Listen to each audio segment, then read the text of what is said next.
masak apa tu? Hari ni kita masak ayam masak ketumbar. Mula kita sangarkan biji ketumbar tanpa minyak, sangarkan sampailah dia warna golden. Lepas tu kita kisarkan sampailah menjadi serbuk.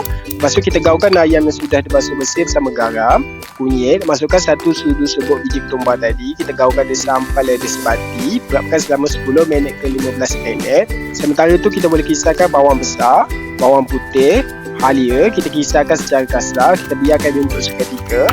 Lepas tu kita boleh bakarkan atau kita goreng ayam yang kita perap tadi paruh masak. Kalau bakar boleh bakar selama 10 minit 180 darjah. Lepas tu kita panaskan minyak, kita tumiskan cili kering sampailah dia layu. Lepas tu masukkan bahan kisar tadi, kita tumiskan sampailah dia nak bau. Masukkan serbuk biji ketumbar lebihan tadi, kita tumiskan dia untuk seketika.